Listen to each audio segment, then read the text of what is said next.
hold on. I know the drop site news additional reporting has come out, but I want to walk through it piece by piece. One of the most significant aspects of the Hamas proposal is that Hamas, alongside all of the regional actors, all the Gulf nation states, have come out and said, we want to dissolve Hamas. We no longer want to run the Gaza Strip. Let's get started. Thank you, Themasius, for the playlist. We're going to start our broadcast by to release the 10 hostages in response to a ceasefire plan. Now, the reason why this is significant is because in some ways it resembles the exact same ceasefire proposal that was pushed around over and over again that Israel kept saying no to, but Hamas has once again said yes to it. I assume Israel will still find a way to ruin this, but here it is. Hopefully there will be an end to the death and the destruction and a little bit of real humanitarian aid going in. A little bit of real humanitarian aid going in to the Strip. But let's see. Early this morning at one of the controversial new aid sites in Gaza's far south. Video provided by the US Israeli-backed Gaza Humanitarian Foundation, which all week has been pushing back against reports of chaos. Today, it may have been short of that, but it was hardly ordered. It does, though, speak to the continuing desperation of Gaza's people. Just look at the joy of this woman, no matter the long walk ahead, back out of an Israeli military zone. The catastrophic situation in Gaza, it is the worst since the war began. Humanitarian needs have exploded in Gaza following the 80 days of the nearly total blockade of aid going into the Gaza Strip. What so many in Gaza desperately want, of course, is an end to the war, even a pause in it. And today Hamas has at last given its response to this week's US ceasefire proposal, agreeing to some of its elements, a 60-day truce, the release of 10 living and 18 dead Israeli hostages, but less clear on the issue that had stymied previous ceasefire plans, whether and when the war would be permanently ended. In its statement, Hamas said this proposal aims to achieve a permanent ceasefire, a comprehensive withdrawal from the Gaza Strip, and ensure the flow of aid to our people and our families in the Gaza Strip. Last night, President Trump was bullish that Hamas would accept. They want to get out of that mess. They're in a big mess. I think they want to get out of it. There are reports in Israel that Hamas wants to revise the timeline for the release of the hostages. The Reuters news agency says a Hamas official said they were responding positively to the US proposal, but were seeking some amendments. In the past, Israel has treated such counteroffers as rejections, similar language being used tonight in a briefing to Israeli reporters. Meanwhile, the desperation in Gaza compounds. 77 aid trucks belonging to the World Food Programme blocked and looted before they could get to their destinations. WFP workers appealing from their car for people to take just one sack of flour each. Harry Fawcett there. Well, I'm joined now by the British. Now, obviously, I'm gonna dive into the details of this, the nitty gritty of this, because there's obviously some interesting stuff coming out of this proposal and the back and forth. As you guys know, the initial situation with this was that Hamas envoys, directly speaking to Steve Witkoff, had given a very reasonable proposal back to the American side, which was supposed to be presented to the Israeli side. It was going to be all for all, full hostage release, 90-day ceasefire, but they whittled it down to 60 days, with conditions on moving into the next round of negotiations as the last round of ceasefire talks was taking place. If you remember, the last time Israel actually conceded and engaged in a real ceasefire. Now, that is not a real thing. Israel's counterproposal to that was basically a 7-day ceasefire, and that's basically it. And since I started the broadcast, Witkoff has already actually said no to the Hamas ceasefire proposal, saying that their response is unacceptable. Why is it unacceptable? Because clearly Israel does not want it, okay? I'm going to get into it in a second. Hold on. I know the drop site news additional reporting has come out, but I want to walk through it piece by piece. One of the most significant aspects of the Hamas proposal is that Hamas, alongside all of the regional actors, all the Gulf nation states, have come out and said, we want to dissolve Hamas. We no longer want to run the Gaza Strip. Now, this is part of what Israel wanted to do, right? Israel wants to eradicate Hamas. Israel keeps saying Hamas can no longer run the Gaza Strip. And Hamas is like, okay, we will do that. And we will do that as long as there can be a technocratic Palestinian committee that runs the Gaza Strip in unison with the West Bank as well. And it's a technocratic Palestinian council comprised of like people from different backgrounds and some that were formerly a part of Hamas on the civil governance side. And the issue here is that solution makes too much sense. And Israel just says, no, we want Hamas to run the Gaza Strip. And it's really weird. Okay, this is not the same thing as dissolving Hamas. Don't repeat that talking point. No, it is effectively dissolving the Hamas grip of power on the Gaza Strip. So it is not a talking point. It is the truth. Obviously, if you're the Minister of Agriculture, whether you're Hamas or not doesn't matter. You're still going to be the Minister of Agriculture within that technocratic Palestinian National Committee or Palestinian National Council. But if you are a part of like the militancy or whatever, it's factually not true. Is PIJ dissolved because they're not government? No. What they're trying to do is basically turn around and recreate a. Why are you arguing with me on this? On the militancy side, they're not disarming. Okay, the Al-Qassam brigades will remain. Okay, until there is a standing military and full-blown sovereignty for Palestinians, same as Palestinian Islamic Jihad's militancy, okay? And numerous other factions. Hamas can't even control, because you're repeating it and it's just not true. They are willing to abdicate government, not dissolving as a resistance org. I never said that. You're the one who's saying that. I'm literally saying the civil governance side of Hamas will dissolve as it is. And then there will be a technocratic Palestinian National Committee that can be comprised of former Hamas politicians that were only involved in civil governance affairs. It does nothing to the militancy side because understandably, as there's a going on, why the fuck would people put their weapons down until there is a permanent ceasefire and a new military structure that is recognized by international authorities? Obviously, no one's going to go, hey, I know you guys are genocide weapons down. That's not going to happen. Okay? So, basically, this morning early, Jeremy Scahill reported, Hamas says it responded to the Witkoff proposal with its own suggested changes. This proposal aims to achieve a permanent ceasefire, comprehensive withdrawal from the Gaza Strip, and ensure the flow of aid to our people, Hamas said in a statement. As a part of this agreement, 10 living Israeli prisoners held by the resistance will be released, and 18 bodies will be returned in exchange for an agreed-upon number of Palestinian prisoners. Now remember, all of the remaining hostages are not actually technically hostages. They were enemy combatants, and therefore they're prisoners of war. So that's another thing that you have to recognize. Whereas the overwhelming majority of the Palestinian militants, or not Palestinian militants, sorry, the Palestinians under military detention are actually not enemy combatants at all. They're just random teenagers and shit that have been basically from the street in the West Bank where Israel is an illegal occupant. So that is part of the goal here, is to try and release as many Palestinians that are held in captivity by the Israeli state as possible. There's more than 10,000 of them. And that is part of this design. That's part of the ceasefire negotiations. But one of the most significant aspects of this, as I said, was that Hamas reached last week with Witkoff. They agreed to hand over governors of Gaza to an independent Palestinian technocratic committee. In order to get Israel on board, the new agreement struck with Israel would leave Hamas in control, according to the draft agreement obtained by Jeremy Scahill. If you consider yourself a person who can think independently, I want you to think about what that means. Specifically, why is Hamas willing to give up control in order to get a peace deal, yet Israel insists on keeping Hamas in control? Why would that be? The reason why I'm saying this is because all of the other regional actors, like all the Gulf states, are also on board with the national committee structure. Virtually everyone is willing to recreate a full-blown civil government that is no longer associated with the political faction of Hamas.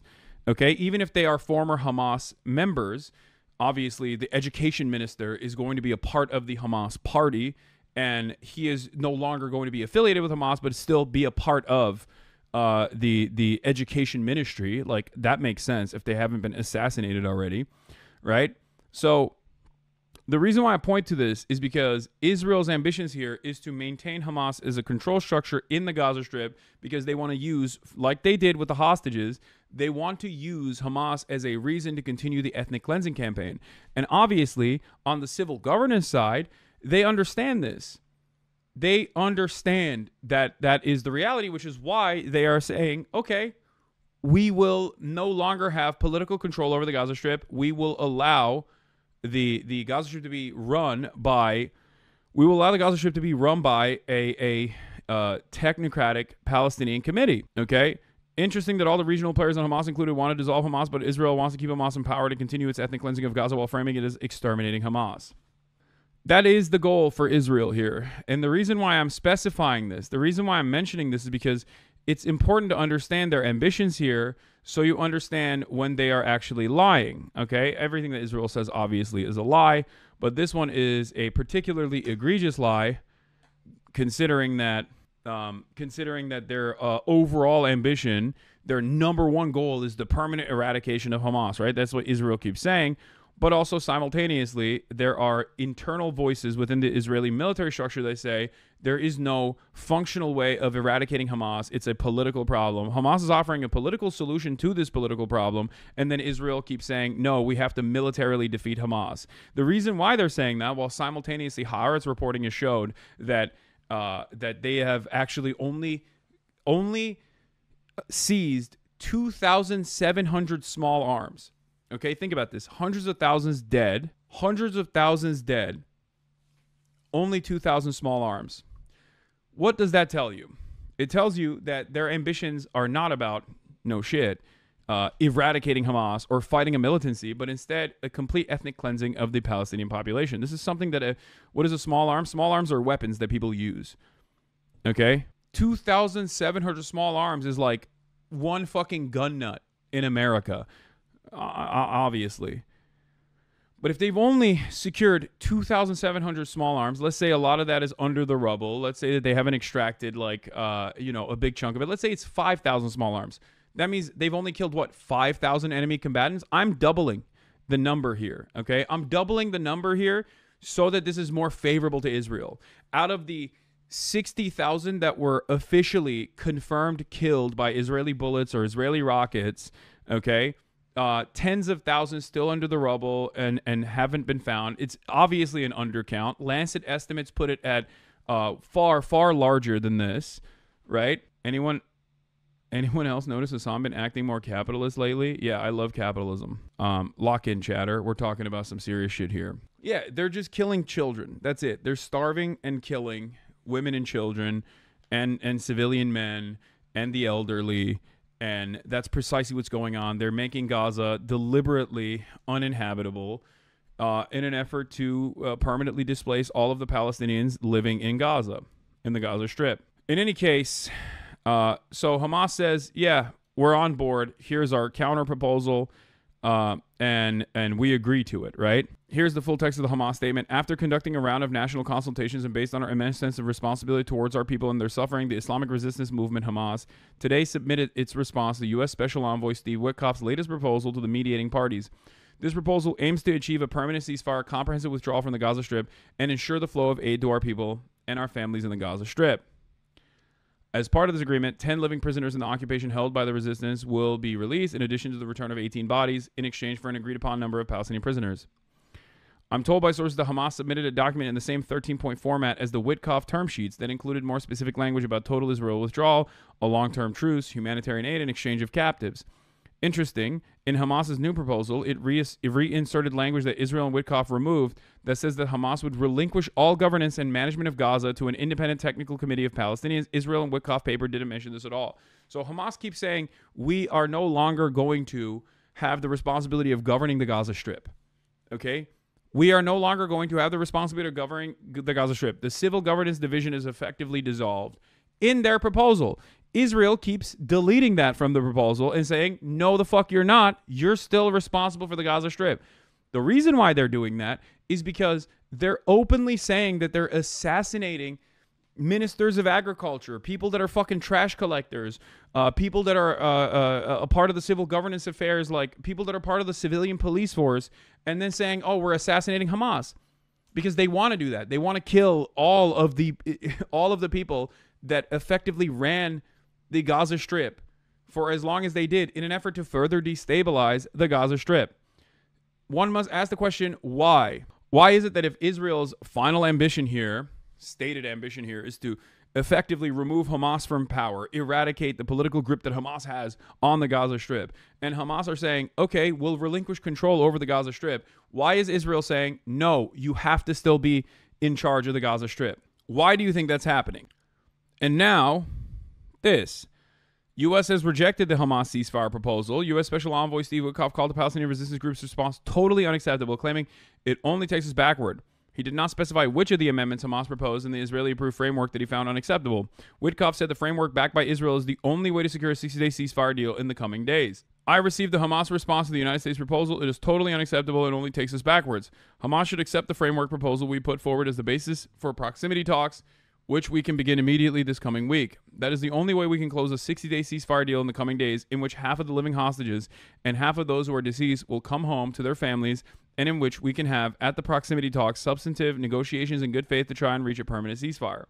Now, ironic that the American envoy is saying that we will have good faith negotiations when Hamas, in an effort to reach good faith negotiations by cutting Israel out of the deal, knowing that Israel is a spoiling party here, thought that they could directly talk to the United States of America.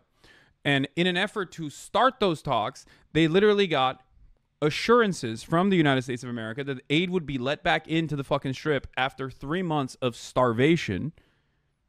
And they released the American-Israeli IDF soldier, Edon Alexander, with nothing. Like they just straight up released Edon Alexander while Trump was doing his Middle Eastern rounds.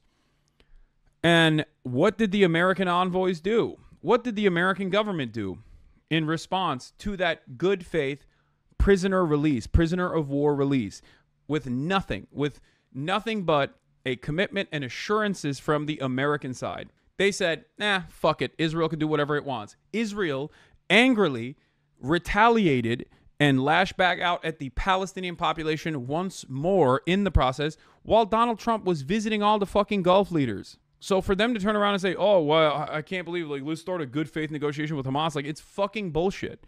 These guys are not interested in this at all, because if they were, they would tell Israel to stop. Remember, this is ultimately in the hands of the American government, okay? This is ultimately the responsibility of the American government. Make no mistake. Do not forget, America has all the power here to get Israel to stop if they chose to do so, and they are refusing to do so. It is simply a singular phone call. This is identical to the Biden-Blinken framework. This is identical to the way Biden and Blinken worked with Israel and ran cover for Israel. Israeli analyst Daniel Levy, who's president of the US Middle East Project, and he served as a peace negotiator during the premierships of both Yitzhak Rabin and Ehud Barak. Daniel Levy, thanks very much for coming in. Is this... Our attack dog is not off the leash, chatters. We want our attack dog to be off the leash in the ways that it is. We want this to happen. Make no mistake. We want this to happen. The American government is looking at the situation, and the only thing that could be productive is if we were to somehow get the United States government to apply enough pressure to the U.S. government to apply pressure to stop Israel, basically. The faster that people realize that this is not happening as a random third party that we have no control over, and it's actually something that we have direct control over, that we have direct responsibility over, the easier it will be for people to understand what's going on. Okay? Anyone that says, oh, it's out of our hands, when talking about the responsibility that the American government bears here, is either stupid or lying to you. It's that simple. One fucking phone call. It's just another mood in the chess game? Hasan, I live in Houston. Can we link up for just 15 minutes? No. What are you talking about? Or something genuinely of significance? Given the scenes of desperation, starvation, the horrors being inflicted on the Palestinians in Gaza, one would love to believe this is a real shift. Unfortunately, right now, Netanyahu is working assiduously so that the Trump administration and those in the West and elsewhere, historically into doing more, see this as enough for them to back down. The families of those being held in Gaza, protesting in Israel right now, are convinced that Netanyahu doesn't want a deal. I think they're right.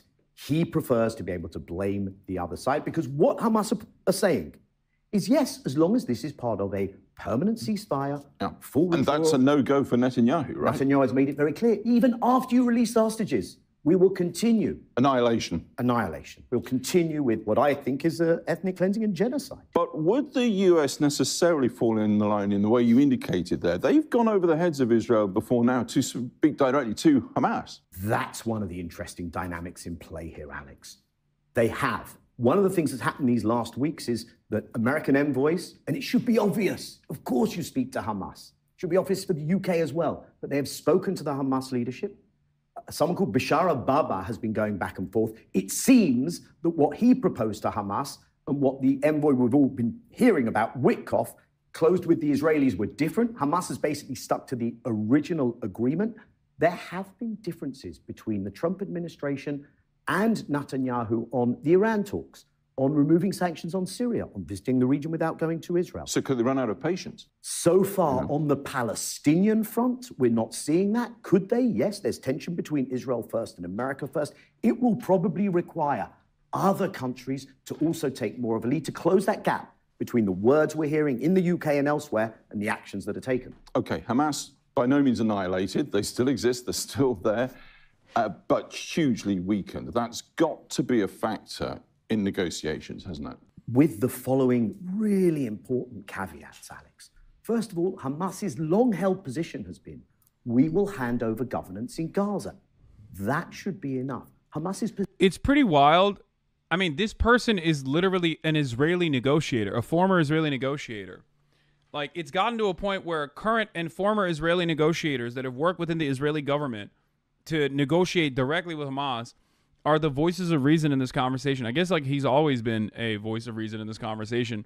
It's just like people with real proximity, people with direct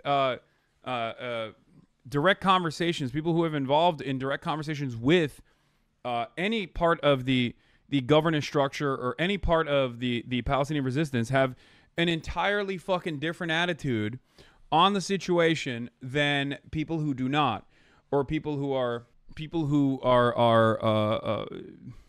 ultimately interested in the continuation of death and destruction in the Gaza Strip. And Daniel Levy, look, this guy is not wrong. Daniel Levy is a colossal piece of shit. He said in an Intelligence Squared debate that it was racist to compare Israel to the Nazis. I don't know if his opinion is still like that, but you have to understand, like, you have to understand. No, I know, Chatter. I'm not using him as an example of like a fucking peace-loving dove, okay? I'm saying that there are people who are not peace-loving doves who are within the Israeli government, that have worked within the Israeli government, that are also fucking saying the truth. You can be a piece of shit otherwise. You could be a racist otherwise and still say the truth in this matter. It's important. It's no different than using the words of Ehud Olmert. Am I using Ehud Olmert as a example of like how peace-loving of a society Israel is? No, obviously not. It's more so to show people who have no ideological investment in the humanity of Palestinians, people who have worked to eradicate Palestinians in the past, are basically arriving at the same conclusions because it is unfucking deniable. That's it. It's undeniable. It's undeniable what is taking place. It's called a reluctant witness? Sure. I don't know why this one chatter keeps saying it's a fucking ad break. I'm not running any ads, but you can still subscribe at the top of the hour or in the middle of the hour, whenever you want to show your support to the broadcast, to maintain my editorial independence. This program is sponsored by you, the viewers. The Hasan HasanAbi Piker broadcast is sponsored by you, the viewers. Yeah, democracy now depends on a free press. Just like the Hasan HasanAbi broadcast depends on a free press. And in order to continue a free press, shouts out to the nation of Qatar, the beautiful, wonderful nation in the Gulf. And you, the viewers.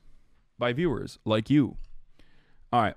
Bring back the cringe videos. I regret my statement I made 2 days ago. I didn't realize you were burnt out. No, I'm not. I'm not. This is something that is very important to me, and I want to cover this, and then we're going to do some fun shit afterwards. Okay?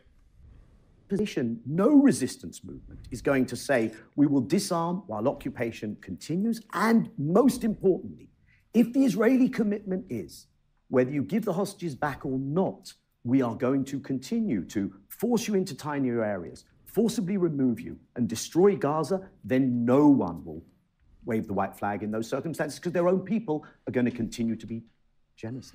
And very briefly, this is because we're often told that critics say Netanyahu faces a straight nihilist proposition. It's either war, or for him, it could be prison because of corruption charges. That's another reason why he's in power and held in power by the far right. There's that. There's his personal consideration, and there's the ideology. His coalition is committed to what they see as the permanent removal of the Palestinians. If impunity reigns, that will happen, because what Netanyahu does every time, puts his finger in the air. Can I still get away with it? Is it just going to be words from the UK and elsewhere, or will there be action? Are the media going to insist on coming in and filming this? That's what he tests every time. If the results come back, impunity is all right, boss, we will see the continuation. Right. Daniel Levy, thanks very much indeed for coming in. Hamas says it has submitted its response to a proposed ceasefire deal to the U.S. Special Envoy to the Middle East, Steve Witkoff. Hamas has issued a statement saying this proposal aims to achieve a permanent ceasefire, a comprehensive withdrawal. How do you actually pronounce Qatar? It's Qatar. In Turkey, we say Qatar, but I think it's Qatar. From the Gaza Strip and ensure the flow of aid to our people in the Gaza Strip.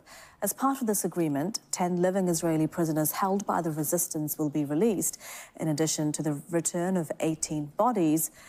Yeah, one of the greatest examples of Israel's lack of interest in actually an amenable conclusion to all of this and a ceasefire is that every single time Hamas says, yes, we will abide by the deal that you've designed for the Palestinian population, they go, nope, that's unacceptable. The American envoys come out and say, Hamas is fucking up the bag for everybody again. It's all Hamas's fault.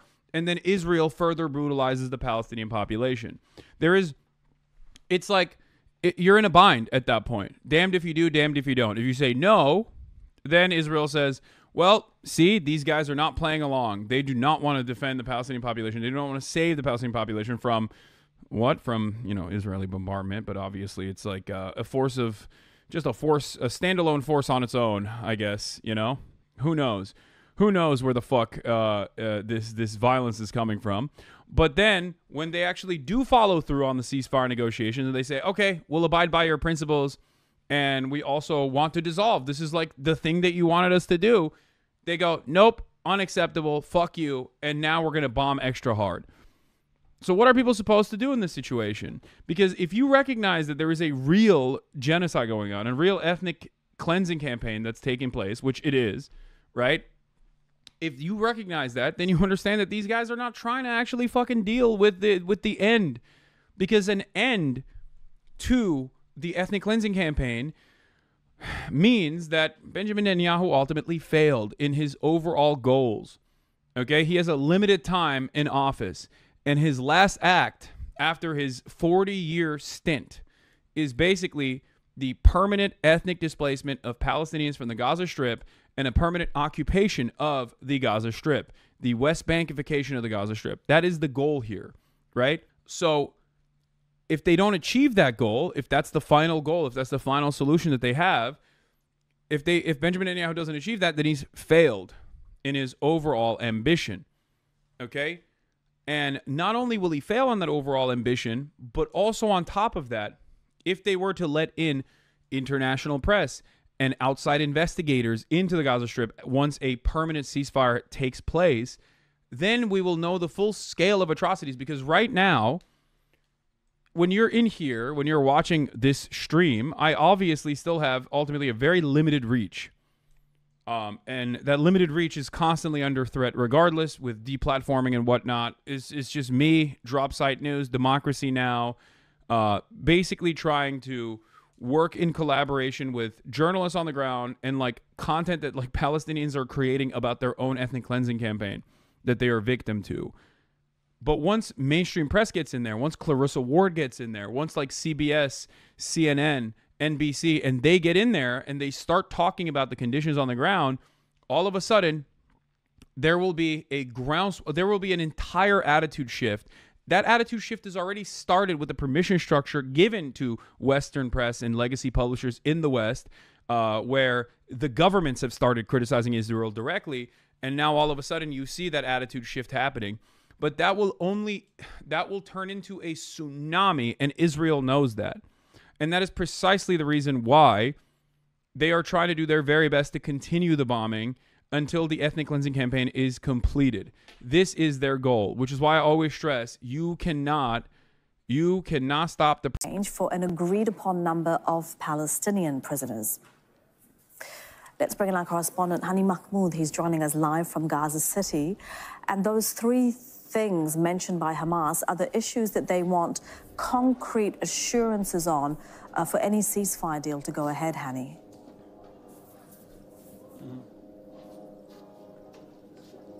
Well, absolutely. These seems to be the cornerstone of any agreement or a permanent ceasefire or a truce that will bring an end to the ongoing genocidal acts on the ground. The press release by Hamas made it unequivocally clear that these three things are important.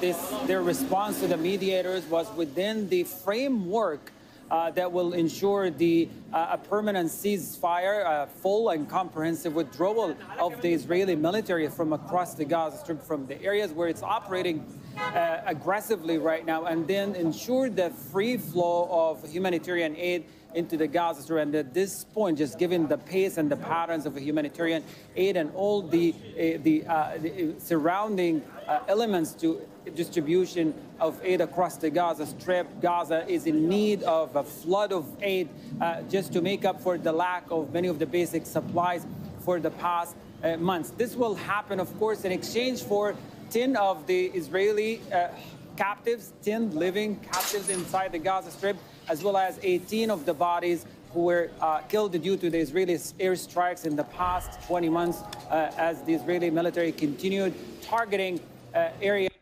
Will Dems break with Trump on Israel? No, they have not, and I don't think they will. I've seen Lib Dems on TikTok saying they're abandoning Palestine since pro-Palestine activists didn't fall in line with Harris.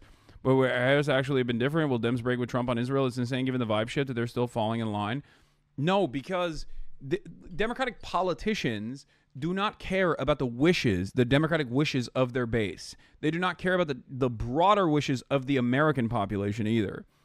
Like, we here in this community are obviously a lot more passionate and a lot more aware of exactly what's going on day to day within the Gaza Strip, okay? Most Americans are not. But regardless of their lack of care, most Americans understand the asymmetry of violence. Most Americans understand that there is untold and countless amounts of children being destroyed in the hands of Israel. They understand that our involvement in this is our tax dollars and our money going to the state of Israel. They understand that, like, there's impact internally in the United States of America as far as like a censorship regime being done at the behest of Israel, a foreign nation. So the attitude from the Democratic Party has never really resembled the attitude of the broader wishes of the base of support within the Democratic Party's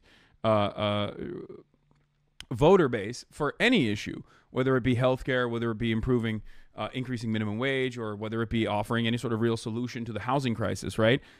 But on this issue, on foreign policy, on matters of foreign policy, Democrats don't ever step outside of the line that is a singular focus for all parties involved, no matter what. That's why I always say foreign policy is uniparty in this country. And if you notice, the Trump administration, much has been made about the Trump administration actually changing the direction of American foreign policy. And what have I always told you? That American foreign policy is uniparty. So what you're seeing from the Trump administration on the aesthetic front might be a little bit different. But ultimately,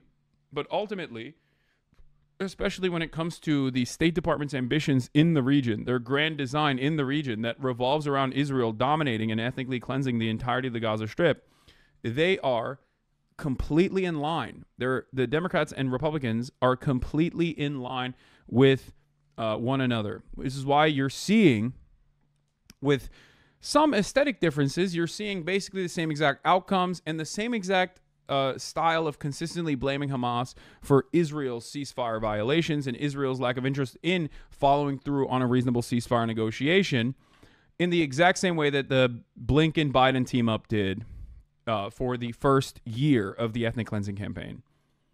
Densely populated areas across the Strip. Now, just back to one of these 2 points, the full withdrawal of the Israeli military and the comprehensive full withdrawal of the Israeli military from the Gaza Strip and the free flow of aid. These were the main 2 issues on the first phase of the ceasefire. How do people listen to this guy? Very carefully, hopefully with their ears open. If you want to understand the position of broader society and like mainstream media 5-6 months down the line, listen to what I'm saying right. If you want to know exactly the position that you're going to arrive at 6 months later, listen to what I'm saying right now. Pay attention to what I'm saying right now. You don't have to agree with me, but you will inevitably come to that conclusion 6 months later when you hear it from New York Times, MSNBC, CNN.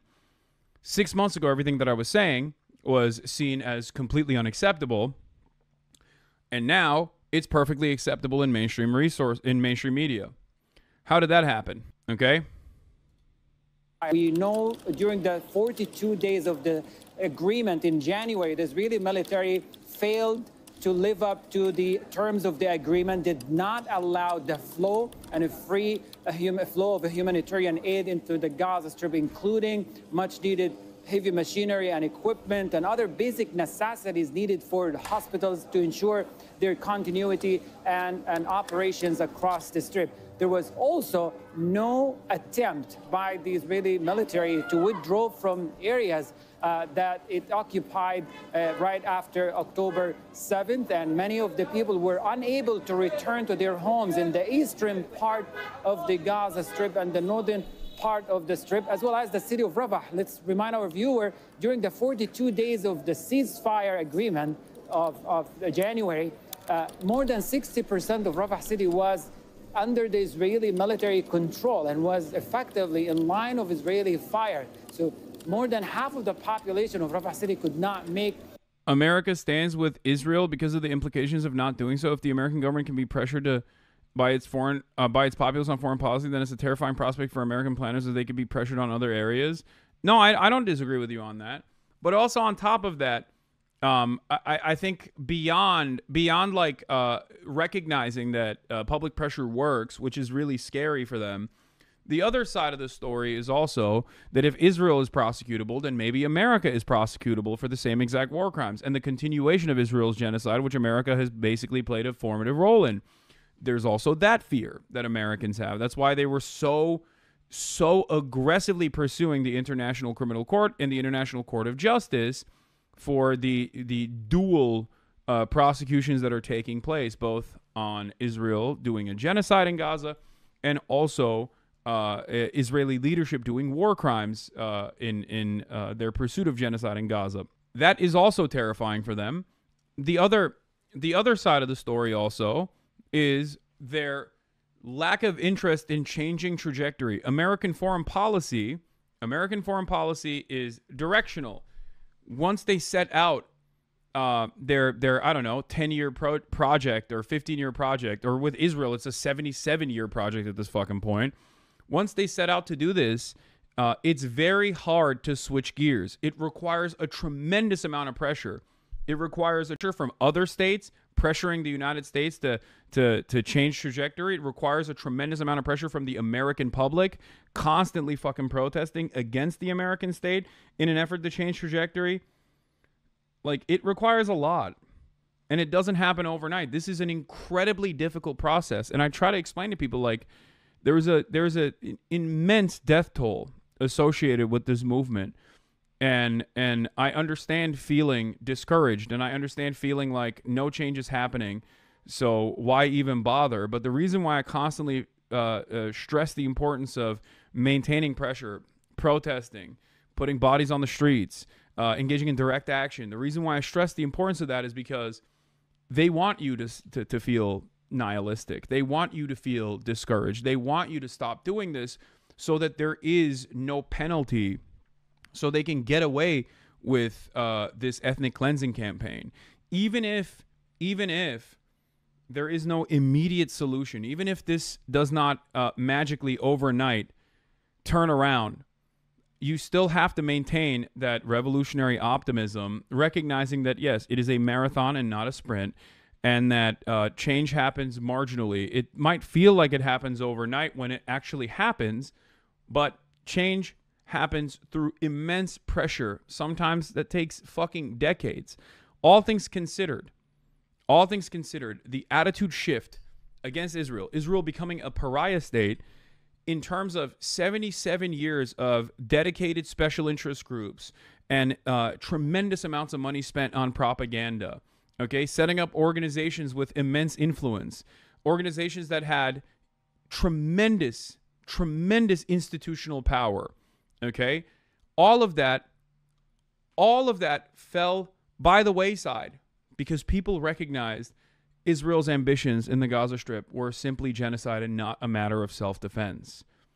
For many Americans, even if they don't say the G word, even if they don't understand what that G word means and the power that it holds, they still recognize what Israel is doing is wrong, and they still have negative associations with Israel now, and Israel is permanently a pariah state. And that seemingly happened fucking overnight in comparison to how little movement took place. But even that took a long time.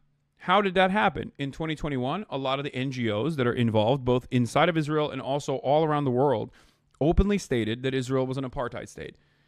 Israel has been an apartheid state since its inception. Since its inception. And yet it took all the way up until 2021 for the NGOs to openly say that. Once that happened, there was a permission structure created to be able to openly say that and to be able to point to these instruments of justice and these authoritative figures, right? All of a sudden, when you say Israel's an apartheid state post-2021, people would still say you're anti-Semitic and what is the apartheid? I don't understand what you're saying. People will still respond in the same ways that they do now, but there was something else you could point to. That played a big role. That played a major role in changing the conversation, at least in like activist circles, at least in scholarly journals. Like this did not start post-October 7.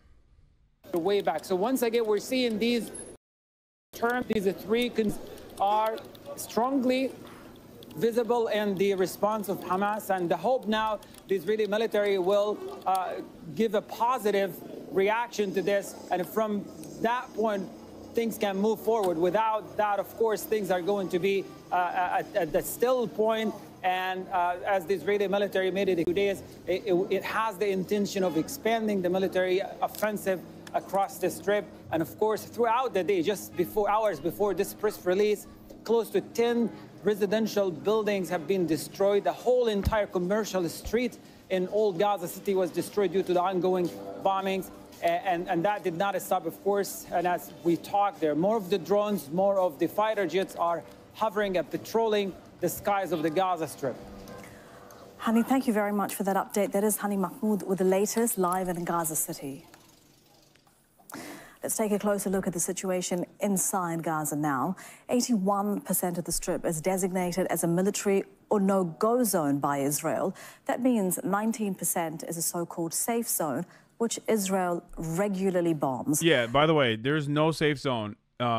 Safe zone designation is an internationally recognized designation. When you say an area is a safe zone, that means the belligerent occupier, which is Israel, cannot bomb that area. And yet they frequently do, which is why they have called it safer zones, right? They have changed the dynamic of what it means to be a safe zone. Just like they are trying to actively change the dynamic of aid. Humanitarian aid is supposed to be conducted by independent outside organizations. It cannot be done by the belligerent occupier. And now with the Gaza Humanitarian Foundation, which is partially funded by Israel and partially funded by the United States of America, the two belligerents in this conflict, right, in this extermination campaign, they have also started weaponizing aid, okay, which is illegal. It is against international human rights, but doesn't really matter, obviously. How close do you think we are to being regarded as absurd in academia that Zionism is anything other than fascism? It's not there yet, but the same could be said of apartheid discourse prior to 2021. I think that is going to take a much longer time because a lot of academics have a liberal Zionist slant and an ultimate refusal of recognizing that Zionism is a fascist ideology, an exterminationist ideology. That probably will take a little bit longer, but it doesn't have to get there. It doesn't have to get there for there to be a ceasefire, is my point. Like, in the short term, I'm focused on a permanent ceasefire. In the medium term, I'm focused on starting a Palestinian sovereignty initiative so that there is a recognition of statehood and a sovereignty. And then in the final term, in the longest of terms, I hope that there can be initially a binational commitment and then a singular solitary state. This will require tremendous amounts of international intervention. This will require tremendous amounts of pressure. It requires you to be committed to justice unconditionally. But I think I think there is a possibility of getting there. Before the war, Gaza was already one of the most densely populated areas in the world, with more than 5,500 people per square kilometre. Now more than 2 million people are being told to cram into a tiny area of the Strip that would make the population density nearly 33,000 per square kilometre. And then there's the barring of movement. Two of Israel's military corridors, the Netzarim and Morag, completely block Palestinians from heading north to south. Lindsay Hutchison is the head of the Global Humanitarian Policy, Advocacy and Diplomacy Unit at Plan International. She's joining us live from New York. Thank you very much for your time. Firstly, we have been looking at pictures. They are from a few days ago, but they have just been released, of incredibly chaotic scenes of people trying to collect aid from this Israeli-American operation. How do you assess how it's conducting aid distribution? Humanitarian organizations, national, as well as our other humanitarian partners and the United Nations, warned before this distribution scheme by the Israeli government was put into place on Monday that this is what would happen. We saw chaos and despair at the distribution site, which is frankly masquerading as a humanitarian aid scheme. That's not what this is. And since then, this week, we have seen continual destruction of the Gaza Strip and starvation of the population because the Israeli blockade remains. And this aid distribution scheme, what they're calling it, is a militarization of humanitarian aid and is not working. What do you mean by that it is a militarization of humanitarian aid? The UN, like you've said, has said that the scheme violates humanitarian principles. You're saying that it's actually a militarization of aid. Exactly. The Israeli scheme to distribute limited supplies is really what this is, has been condemned by us at Plan, as well as the UN and others in the humanitarian sector, as violating the core humanitarian principles that we all are obligated to abide by: humanity, neutrality, impartiality, and independence. Having military control aid and choose who they distribute it to in limited ways completely violates the way that humanitarian operations are supposed to be conducted. We see people trying to get limited amounts of food, and it's only those who are actually physically able to get to the distribution sites. This means that women, people with disabilities, and children, who are often the most vulnerable and are the most vulnerable people in Gaza right now, are unable to access this. It's also not enough. You've argued for a single state/entity for as long as I've seen/known you. This does not benefit the Palestinians, in my opinion. If it does happen, Palestinians will either be in the same position as Native Americans now or Black Americans who still fight for equality. If you can't comprehend how much better of a situation that would be for Palestinians if their living conditions right now resembled the living conditions of Black Americans that have full-blown American citizenship and at least on paper have the same rights as white Americans do, I don't know what to tell you. Okay? Like, that is insane. Yes, I understand that. The other side of the story also, number one, it is an immense improvement on their living conditions because right now they're facing ethnic cleansing, permanent ethnic cleansing and ethnic displacement. Okay? Not only that, but also a two-state solution cannot happen without the complete wiping out of all of the settlements in the occupied West Bank, which Israel has rendered impossible. There are 750 Jewish settlers living in both the West Bank and occupied East Jerusalem. What do you do with all those people? Do they remain a part of the de facto Israeli state? Then there's no contiguity for a Palestinian state in the West Bank. 22 new settlements were announced by the Israeli government 2 days ago in the West Bank. 22 new settlements were announced by the Israeli government in the West Bank only 2 days ago. This is just part. The two-state solution and the so-called peace process has made it so that Israel can push this conversation back multiple decades while simultaneously continuously building Bantustans and ethnic enclave of the indigenous population in the West Bank in direct violation of international human rights and all law. All international legal authorities have told Israel to stop doing this, and yet they have still maintained this project. It is already a single state. Israel currently is a singular state. Whether Palestinians or Israelis recognize that reality or not does not matter. Israel is currently the only state there. It is an apartheid state. It is a state that occupies the lives of 5 million Palestinians, both in the Gaza Strip and also in the West Bank. They threatened to annex the whole West Bank if European countries recognized Palestine 2 days ago. Yeah, I mean, threaten, but they already do. They already have annexed the entirety of the West Bank. That's my point. Unfortunately, of the Israeli government and the Gaza Humanitarian Foundation masquerading as an attempt to show that they are actually allowing humanitarian aid into Gaza. Yeah. The other side of this also, yes. Another difference is Palestinians will make up the majority population in a single state. There's already, 25% of the Israeli population is Palestinian citizens of Israel. On top of that, if you were to add another 5 million, 2.5 in Gaza, 2.5 in the West Bank, and then with a right to return, a total of 15 million Palestinians, it is now all of a sudden, 7 million Jews in Israel, as opposed to 15 million Palestinians. This is the dangerous reality for Israel that wants to maintain its demographic majority. That is the reason why they won't do it. That is the reason why they don't do these things that, like, liberals should, under normal circumstances, be incredibly skeptical of. Like, why should apply a little bit of scrutiny towards, like, what do you mean you can't just, like, let people back into their homelands? Like, what are we doing? This is 2025. They do not want to have a democracy. That's the point.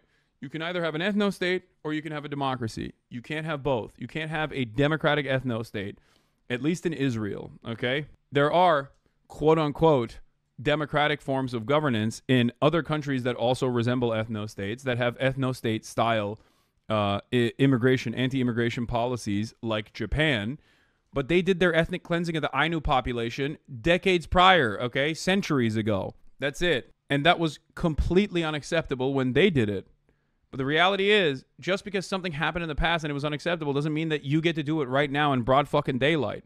Unless you are the type of person who fancies themselves to be someone who would be on the right side of history, but right now as it's unfolding in front of you, you're objectively on the wrong side. If you are a liberal Zionist, if you are disinterested in a real emancipatory solution to Palestinians, right now, you don't have to entertain, you don't have to think like, where would I be during Nazi Germany? Where would I be? Which side would I be on during chattel slavery? Like, what is exactly the side you would be on back then? If you, obviously you guys in this community are clearly on the correct side of this process, but your friends, your family members, people that you know that are committed to misunderstanding the situation or desperately trying to defend Israel right now are objectively on the wrong side, and they would have been on the wrong side throughout history. we are still blocked from getting our trucks in, from getting the aid that is needed desperately by the population of Palestinian people in Gaza, who the UN has just called the hungriest place on earth. Yeah, and I understand that your organization actually has thousands of aid trucks waiting at Gaza's borders. We are seeing what's happening to people in Gaza without that aid. What's happening to the aid itself if it can't get in? It's languishing at the borders. Plan and many other humanitarian agencies, and UNRWA also, have so many trucks full of humanitarian relief, of food, of medicine, of other essential supplies, and it's stuck while we are watching an engineered famine risk happening right now in Gaza. It's just stuck there. We can get it in. The UN has a plan. It's worked. It was difficult before the 3-month total blockade to deliver aid to the Palestinian people because the Israeli military kept bombing, killing relief workers, killing civilians, and that's continuing. But we managed to get them food and medicine. And now we're facing a situation where the entire population of Gaza is at risk of famine. They are starving to death. We've seen pictures and videos, and our colleagues on the ground with our humanitarian. I'm telling you right now, Palestinians who are lighter skinned, this will not be happening. Brother, what are you talking about? There's light skinned Palestinians and there's dark Arab Israelis. Like, it's not just that.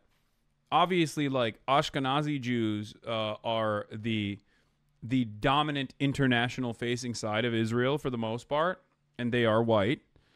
But the idea that, like, Israel is visibly white is silly. I've said this from the start of this conflict. Like, if you were to do a lineup where you were to put people from Israel and put people from the Palestinian state side by fucking side with one another, you would not be able to figure out who is Israeli and who is Arab. The perception of whiteness in this regard is not about the color of someone's skin, but is the socio-political whiteness concept applied, as in the in-group that holds all the power. Partners have seen children die of starvation in front of them, and there's not much they can do about it right now. And all the Israeli government has to do is stop the bombing and let the aid community in, who knows how to do this and has proven we know how, into Gaza before it's too late. And what are the conversations, if any, that your organization is having with Israeli officials about letting Yeah, remember the story of the Jewish guy shot the 2 Israeli Jews thinking that he was shooting Hamas supporters? And the 2 Israeli Jews who are of Arab background thought that they were getting shot by a Hamas supporter. Yeah. It's just, it's impossible to decipher. It's impossible to comprehend. Humanitarian organizations do the work they know. And you can't even do the Nazi technique of, like, seeing if someone is circumcised or not, because Muslims also get circumcised. So there is no, you know what I mean? It's like Islam and Judaism are very close to one another in terms of their religious practices too. So you can't even fucking do that. It's just, again, it's all completely fucking made up. How to do to help the people there. We've said for now months, perhaps 2 years really, what needs to be happening to facilitate this aid. We are constantly calling and having dialogue with stakeholders around the world who have an influence over the situation on the need for unhindered humanitarian access to all parts of Gaza to help all vulnerable people in need, not just the areas where the Israeli government and the GHF have deemed to deserve or be potential distribution sites. That's not how this works. Instead, what this really is forcible removal of the Palestinian people. And it's not legal. We've constantly reiterated that the Israeli government, as the occupying power, has the obligation to facilitate unhindered humanitarian access, and that starvation cannot be a weapon of war. A crusade against Israel is slamming Macron's crusade against the Jewish state. Yeah. Oh, wow. Macron, how anti-Semitic of you to say that Israel shouldn't do a genocide. the Jewish state. The accusation leveled at Emmanuel Macron from the Israeli foreign minister after the French president announced his intention to recognize a Palestinian state out of more. Yeah, applying phenotypical whiteness to the Levant doesn't really make sense because there's a huge range leaning towards people being generally white. It's all about racialization of Islam and those associated with the Muslim populations, as I'm sure you know. Exactly. There's that. And also, whiteness as a socio-political construct is just simply the in-group, okay?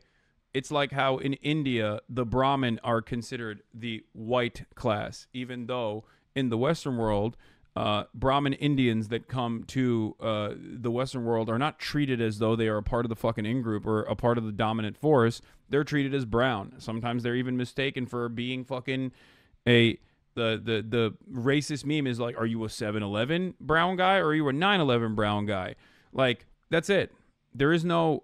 Like, whiteness as a socio-political construct simply just means those who have the power. And in this circumstance, in Israel, it just means the supremacist power, the supremacist domineering force being Jews.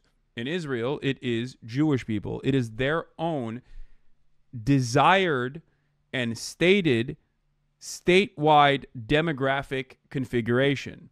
That's why the easiest way to understand this is when you look at Israeli demography, the Israeli government, when they release information like polls and whatnot, they'll say Israeli or Arab, okay? They'll say Jew or Arab, sorry, not Israeli. When they're looking at Israel proper, they will say this is what the Arab population of Israel is saying, and this is what the Jewish population of Israel is saying. Meanwhile, the majority of the Jewish population of Israel are still Arab Jews. And from the MENA region, this different designation does not change the reality that their ethnic background is still very much Arab. Okay? The other half is Russian and Ashkenazi Jews. Russians with no Jewish heritage even, or a complete severance on the matrilineal side, and yet they still were able to get Jewish citizenship into the state of Israel. When they say Arab, they mean Muslim or Christian. That's all they mean. Duty and not political requirement. A message which drew a strong reaction from Israel's defense minister. A clear message to Macron and his friends. They will recognize the Palestinian state on paper, and we will build the Jewish-Israeli state on the ground. On the humanitarian front, the international community is mounting pressure on Israeli authorities to allow more aid into the enclave as the 2.5-month blockade continues. Many nations, including France, say the aid that's trickled in cry from the amount needed to relieve a population in the grips of famine.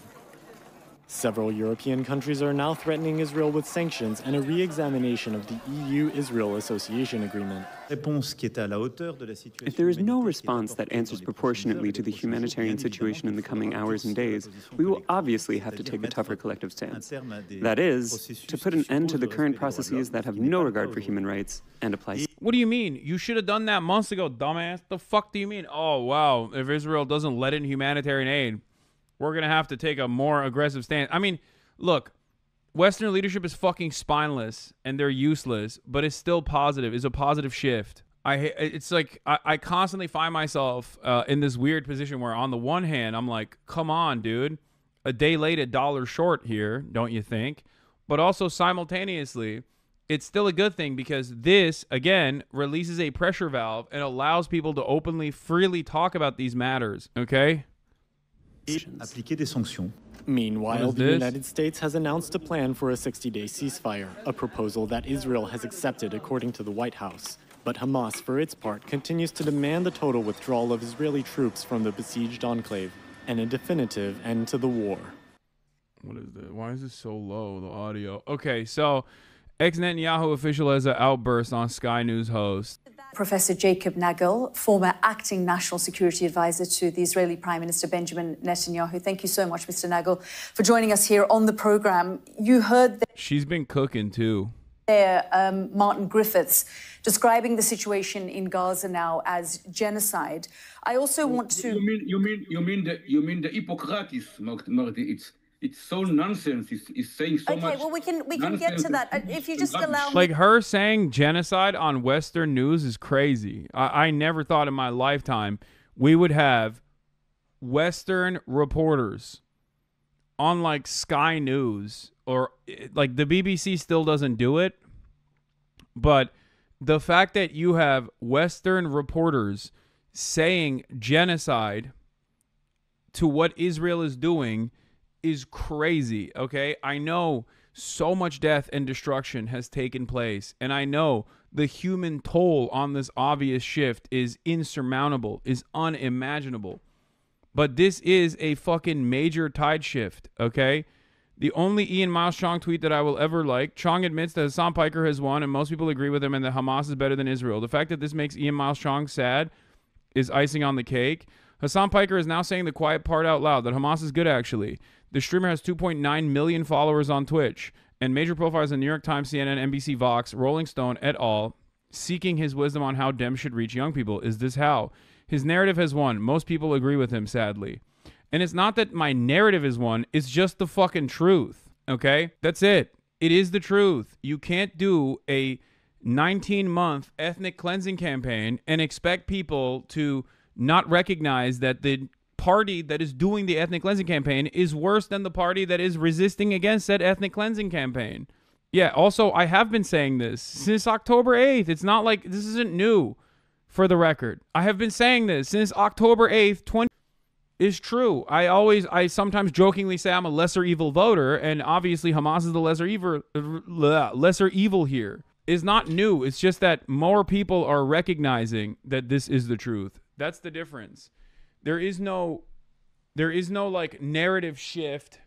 It's just people are finally recognizing the reality. Okay? Yeah. By the way, your former podcast co-host responded to your criticism of having him on Ahmed Fouad Al-Khatib and defrauding his audience. I think a lot of people don't understand, and I've been saying this because I have friends that work in these professional settings. I have friends that work in mainstream outlets. What have I always told you? There are a lot of people who recognize the truth. It's just that there isn't any permission from editorial control. Now they are able to be more truthful and speak truth to the matter of Israel. Before they were not allowed to. You would not be able to say it. You get fucking fired. They'd call you an anti-Semite. That's it. Apartheid Defense League retweeted this, by the way. I know. It's Gabby Deutsch from Jewish Insider. You can't keep saying this is like an anti-Semitic statement, okay? You can't keep running around and saying this is an anti-Semitic statement. This is an anti-Semitic statement. Why are the editorial controls changing? Because there are always dual pressures. As I've said time and time again. There is the pressure for mainstream media to at least come across as truthful, okay? Because if the overwhelming majority of populations in the Western world look to mainstream resources and say, of course they lie about everything, and they're lying about this again, oh my God, who gives a fuck what they have to say? They don't have any power to influence the population. The goal for mainstream media is to be able to influence the population and propagandize certain positions. And they can't do that if they have no credibility. This is the reason why even outlets like the New York Times will have a fairly solid visual investigations team, for example. They'll have that so that they can still maintain the veneer of credibility in an effort to use said credibility to propagandize certain pieces of information when it matters most. It took them far too long to arrive at this conclusion, however, which is shocking.